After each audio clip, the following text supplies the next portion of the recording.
I love this place. Thank you all for coming out in the rain, the pouring rain. We're going to make this worth it for you. President Faust, Board of Overseers, faculty, friends, alumni, proud parents, members of the ad board, and graduates of the greatest university in the world.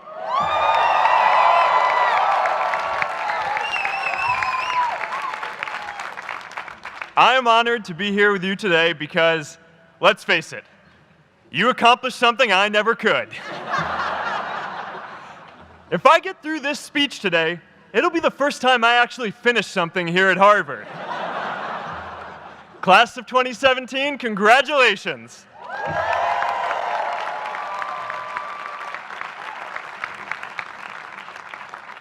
Now, I'm an unlikely speaker today, not just because I dropped out, but because we're technically in the same generation.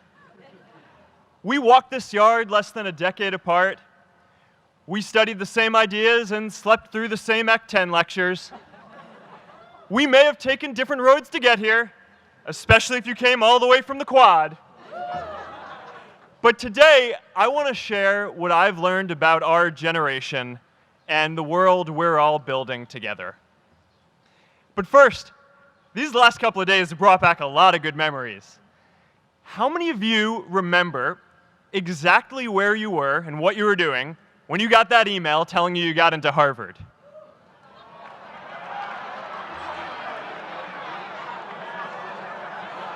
I was playing the video game Civilization, and I ran downstairs and got my dad, and for some reason, his first reaction was to video me opening the email. That could have been a really, really sad video. But I swear, getting into Harvard is the thing my parents are most proud of me for. My mom is nodding. You all know what I'm talking about. Look, guys, it's tough to beat this. You'll see when you get out there. How many of you remember your first lecture here at Harvard? Mine was Computer Science 121 with the incredible Harry Lewis. Harry.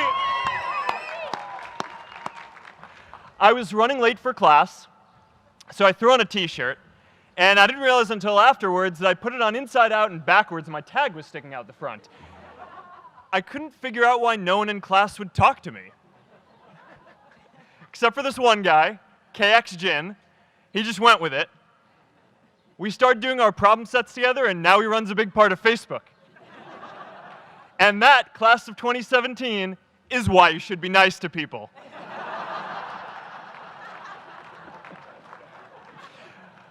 But my best memory from Harvard is meeting Priscilla.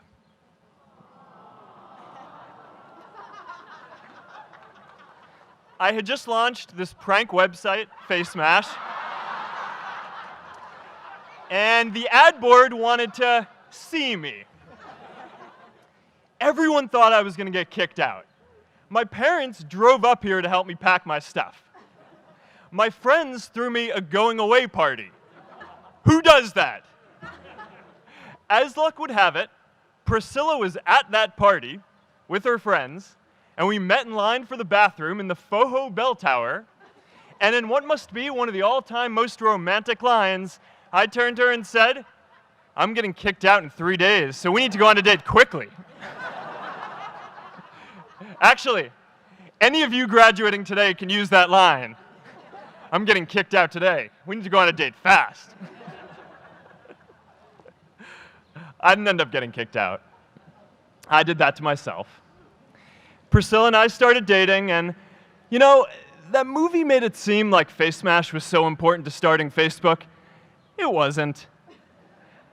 But without Face Mash, I never would have met Priscilla. And Priscilla's the most important person in my life.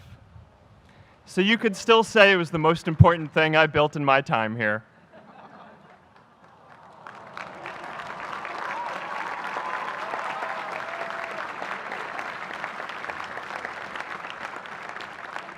We have all started lifelong friendships here, and some of us even families. That's why I'm so grateful to this place. Thanks, Harvard.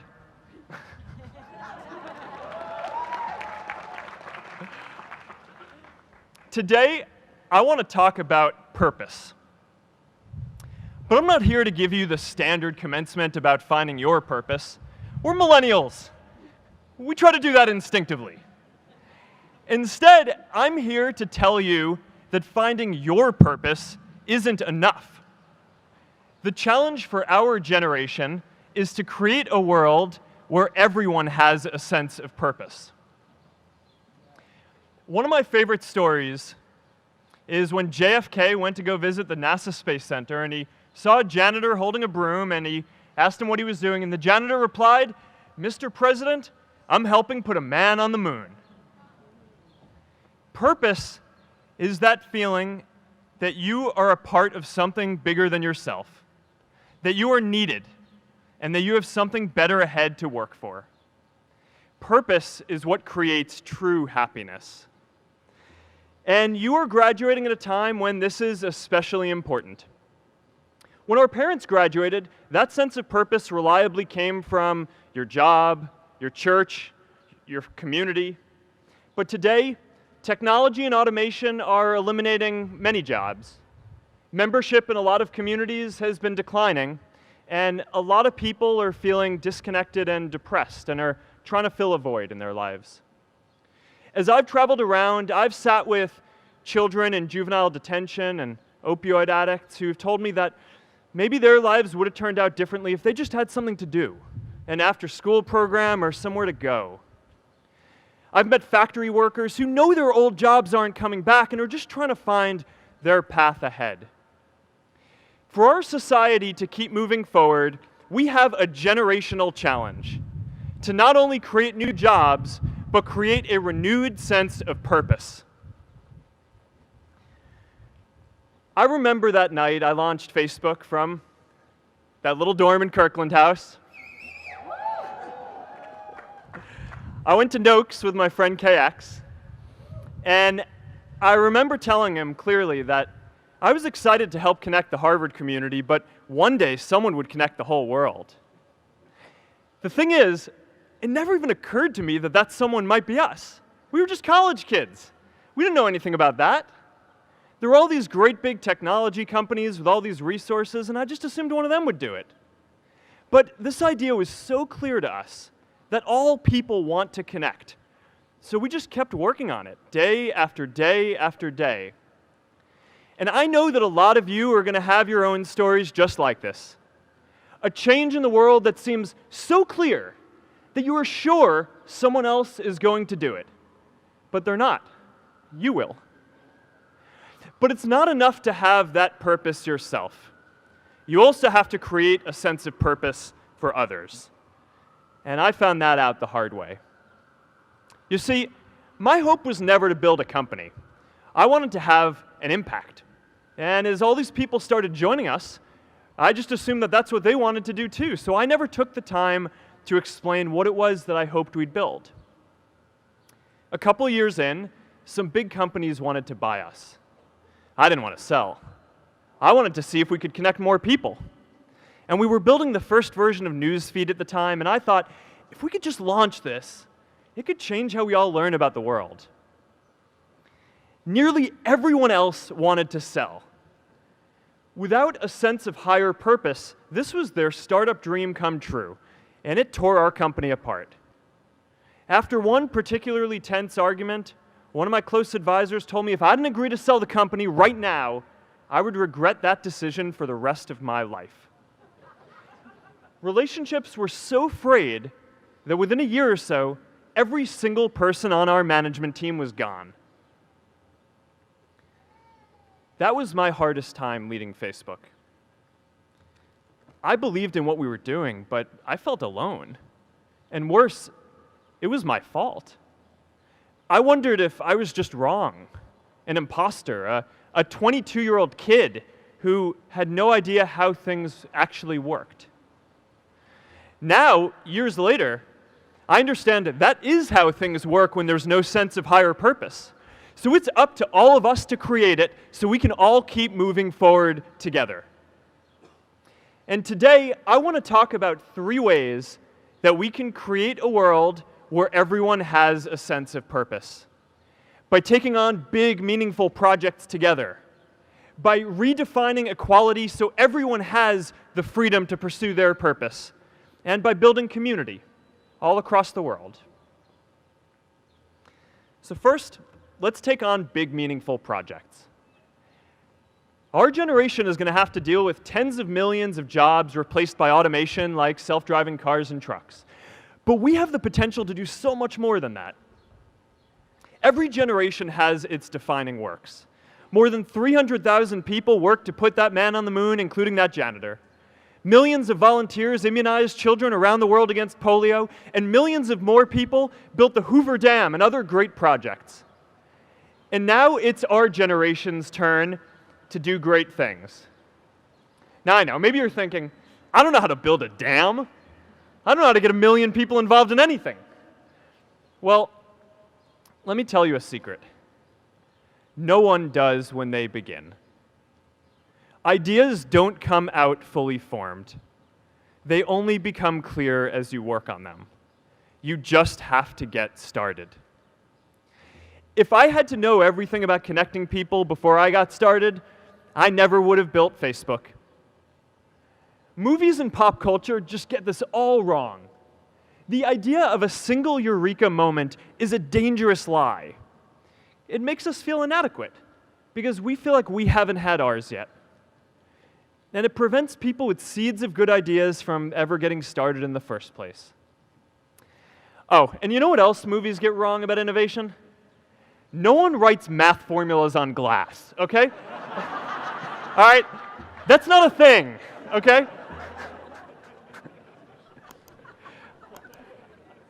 It's really good to be idealistic, but be prepared to be misunderstood. Anyone working on a big vision is going to get called crazy, even if you end up right.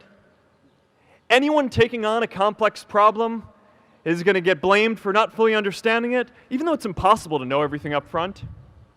Anyone taking initiative will always get criticized for moving too fast because there's always someone who wants to slow you down.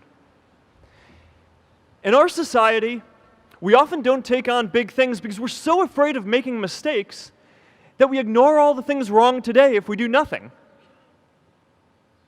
The reality is, anything we do today is going to have some issues in the future. But that can't stop us from getting started. So what are we waiting for? It is time for our generation-defining great works. How about stopping climate change before we destroy the planet and getting millions of people involved manufacturing and installing solar panels? How about curing all diseases and getting people involved by asking volunteers to share their health data, track their health data, and share their genomes? You know, today, our society spends more than 50 times as much treating people who are sick as we invest in finding cures so people don't get sick in the first place. It makes no sense. We can fix this. How about modernizing democracy so everyone can vote online? And how about personalizing education so everyone can learn? These achievements are all within our reach. Let's do them all in a way that gives everyone in our society a role. Let's do big things, not just to create progress, but to create purpose.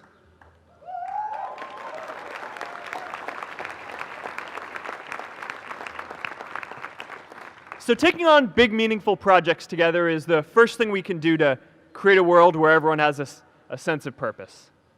The second is redefining our idea of equality so everyone has the freedom to pursue their purpose. Now, many of our parents had stable jobs throughout their careers, but in our generation, we're all a little entrepreneurial, whether we're starting our own projects or finding our role in another one. And, you know, that's great, because our culture of entrepreneurship is how we create so much progress. An entrepreneurial culture thrives when it is easy to try lots of new ideas. Facebook wasn't the first thing I built. I also built chat systems and games, study tools and music players, and I'm not alone. J.K. Rowling got rejected 12 times before she finally wrote and published Harry Potter. Even Beyoncé had to make hundreds of songs to get Halo. The greatest successes come from having the freedom to fail. Now, today, we have a level of wealth inequality that hurts everyone. When you don't have the freedom to take your idea and turn it into a historic enterprise, we all lose. And right now, today, our society is way over-indexed on rewarding people when they're successful, and we don't do nearly enough to make sure that everyone can take lots of different shots. Now, let's face it, there is something wrong with our system when I can leave here and make billions of dollars in 10 years, while millions of students can't even afford to pay off their loans, let alone start a business.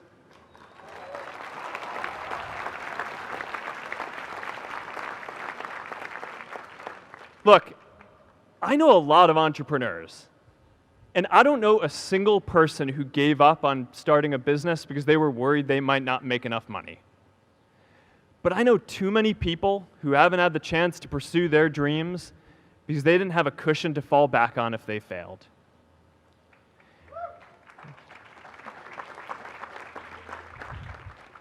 We all know you don't get successful just by having a good idea or working hard.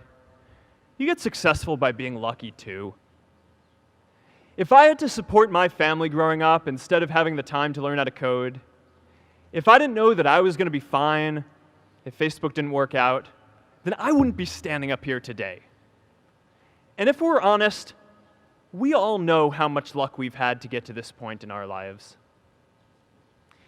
Every generation expands its definition of equality. Previous generations fought for the vote and civil rights. They had the New Deal and Great Society. And now it's time for our generation to define a new social contract.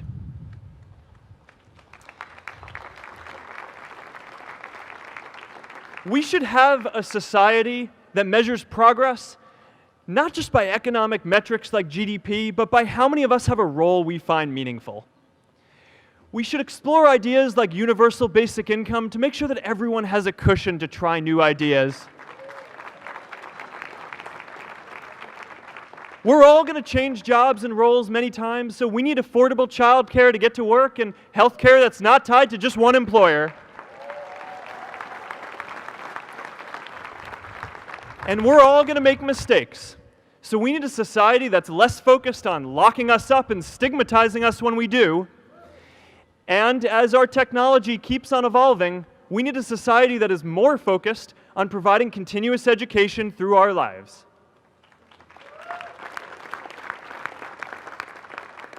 And yes, giving everyone the freedom to pursue purpose isn't going to be free. People like me should pay for it.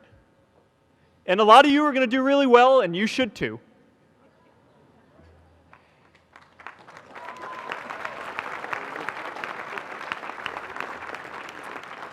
That is why Priscilla and I started the Chan Zuckerberg Initiative and committed our wealth to promoting equal opportunity.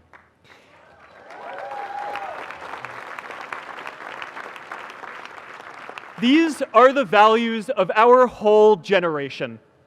It was never a question of if we were going to do this. The only question was when. Millennials are already one of the most charitable generations in history. In just 1 year, more than 3 in 4 US millennials donated to charity, and more than 7 in 10 raised money for another one. But it's not just about giving money. You can also give time. And I promise you, if you just take an hour or two a week, that's all it takes to give someone a hand and help them reach their potential. Now, maybe you're thinking, that's a lot of time. I'm not sure if I have that much time. I used to think that. You know, when Priscilla graduated from Harvard, she became a teacher. And before she'd do education work with me, she told me that I needed to get my own experience teaching a class.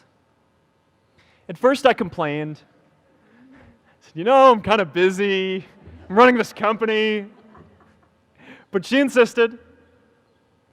So I taught an after-school program at the local Boys and Girls Club on entrepreneurship. I taught those kids lessons on product development and marketing, and they taught me what it was like growing up feeling targeted for your race, and what it's like having a family member in prison. I shared stories of my time in school, and they shared their hope that one day they would get to go to college too. For 5 years, I've had dinner with those students every month. One of them even threw Priscilla and me our first baby shower. And next year, they're going to college. Every one of them, first generation in their families. We can all make time to give someone a hand. Let's give everyone the freedom to pursue purpose, not just because it's the right thing to do, but because when more people can turn their dreams into something great, we are all better for it.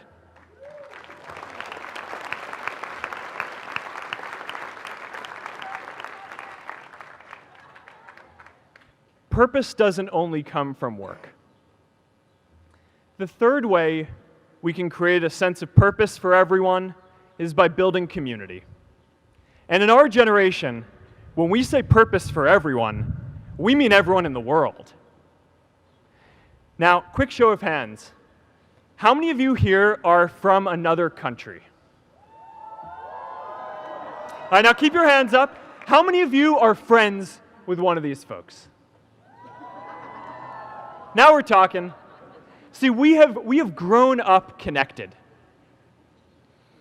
In a recent survey of millennials around the world, asking what most defines our identity, the most popular answer wasn't nationality, ethnicity, or religion. It was citizen of the world. That's a big deal. Every generation expands the circle of people we consider one of us. And in our generation, that now includes the whole world. We understand that the great arc of human history bends towards people coming together in ever greater numbers, from tribes to cities to nations, to achieve things that we could not on our own. We get that our greatest opportunities are now global. We can be the generation that ends poverty, that ends disease.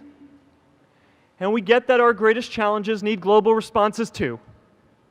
No country can fight climate change alone or prevent pandemics.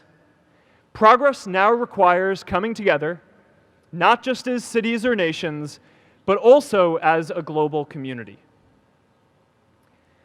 But we live in an unstable time.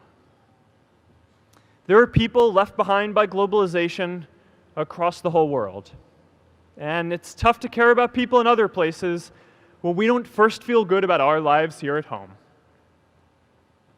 There's pressure to turn inwards. This is the struggle of our time.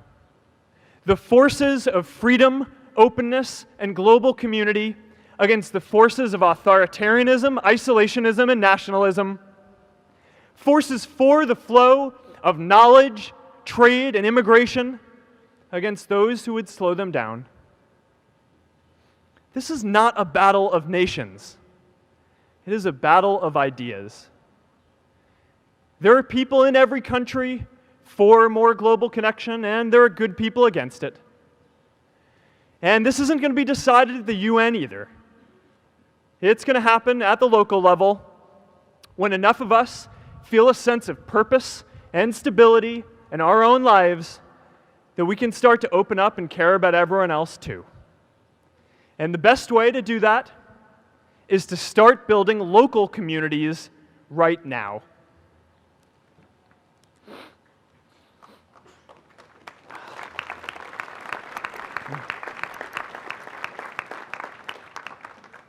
We all get a lot of meaning from our communities. Who here's from Elliott House? How about Lowell? I know you guys found community because you literally live right on top of each other. And Mather? I'll just leave that there. Whether our communities are houses or sports teams, churches or a cappella groups, they give us that sense that we are a part of something bigger, that we are not alone. They give us the strength to expand our horizons. And that's why it's so striking that over the past few decades, membership in all kinds of communities has declined by as much as 1/4. That's a lot of people who now need to find a sense of purpose somewhere else. But I know that we can rebuild these communities and start new ones because many of you already are. I met Agnes Agoye, who's graduating today. Agnes, where are you?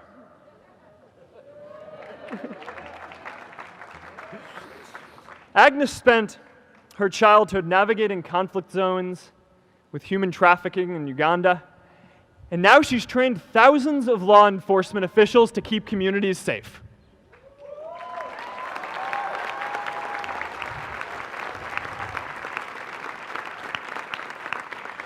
I met Kayla Oakley and Neha Jain. We're graduating today too. Stand up, guys. Kayla and Neha started a nonprofit that connects people suffering from chronic illnesses with people in their communities who are willing to help out.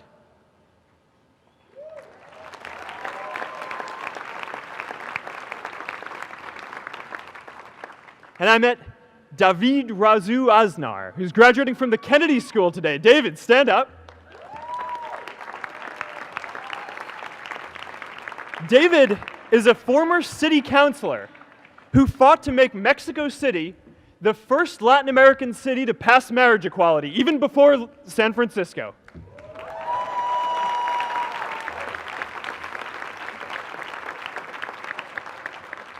And this is my story too.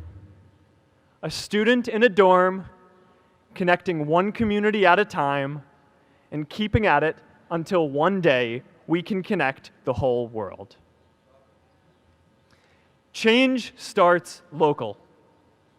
Even global change starts small with people like us. In our generation, the struggle of whether we connect more, whether we achieve our greatest opportunities, comes down to this: your ability to build communities and create a world where every single person has a sense of purpose.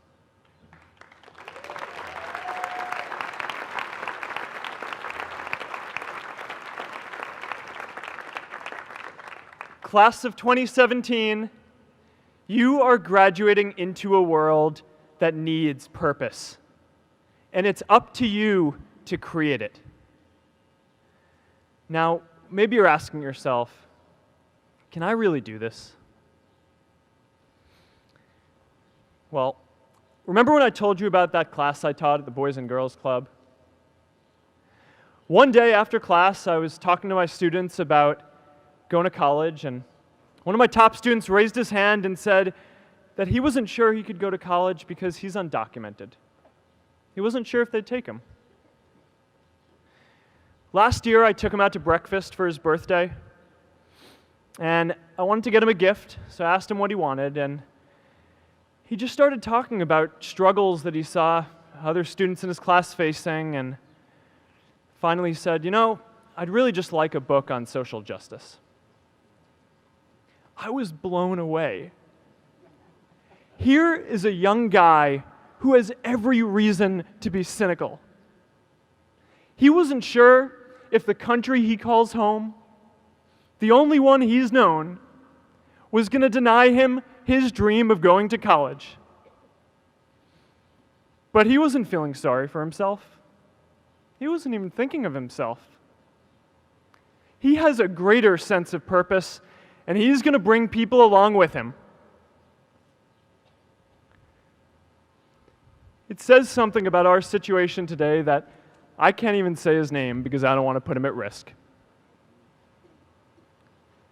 But if a high school senior who doesn't know what the future holds for him can do his part to move the world forward, then we owe it to the world to do our part too.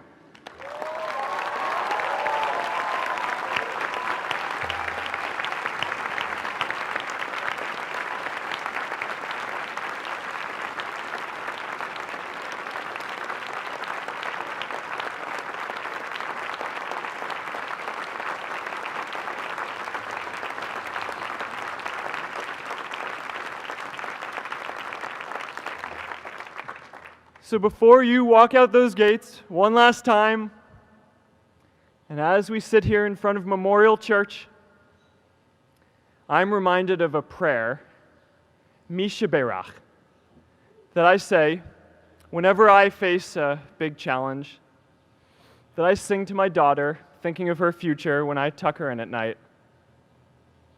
And it goes, "May the source of strength, who's blessed the ones before us, help us find the courage to make our lives a blessing." I hope you find the courage to make your life a blessing. Congratulations, class of 2017. Good luck out there.